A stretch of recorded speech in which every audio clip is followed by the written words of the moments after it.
Salam jeda 3 menit. Saudara-saudariku, hari ini Rabu, Pekan Biasa ke-10 tahun B. Dalam Injil Matius 5 ayat 17 sampai dengan 19, Yesus menyatakan sikapnya terhadap hukum Taurat dan kitab para nabi. Dengan sering berdebat tentang penafsiran kitab-kitab tersebut, dan Yesus sering dianggap melanggar ketentuan Sabat, Yesus dituduh akan meniadakan hukum Taurat dan kitab para nabi. Yesus menegaskan bahwa Dia datang justru untuk menggenapinya. Dengan kata menggenapi, Yesus bermaksud menyatakan bahwa pertama, menunjukkan maksud sebenarnya dari hukum Taurat dan kitab para nabi tersebut.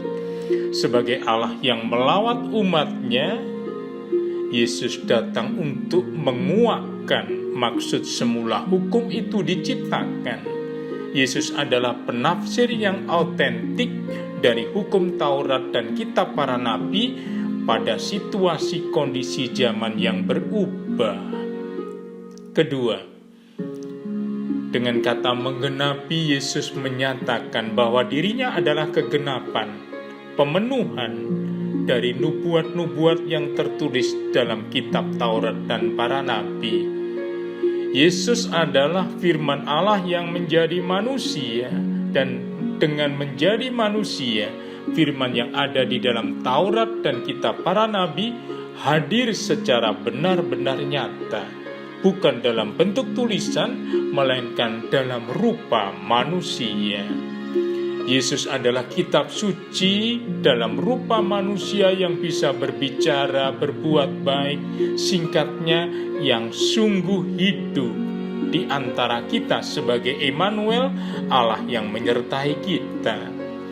Kitab suci hanya bisa dibuktikan kebenarannya dengan menghayatinya dalam kehidupan nyata. Yesus adalah gambar Allah yang tidak kelihatan, kata penulis surat pada jemaat di Kolose bab 1 ayat 15. Seperti yang dikatakan Yesus kepada Filipus, "Telah sekian lama aku bersama-sama kamu, Filipus, namun engkau tidak mengenal aku. Barang siapa telah melihat aku, ia telah melihat Bapa. Bagaimana engkau berkata, tunjukkanlah Bapa itu kepada kami?"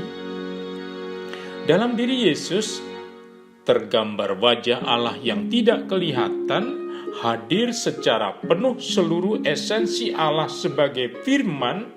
Maka barang siapa melihat Yesus, dia melihat Allah. Pesan sangat kuat dari Injil hari ini adalah, jadilah kitab suci yang hidup. Berkat Tuhan dan salam jeda 3 menit.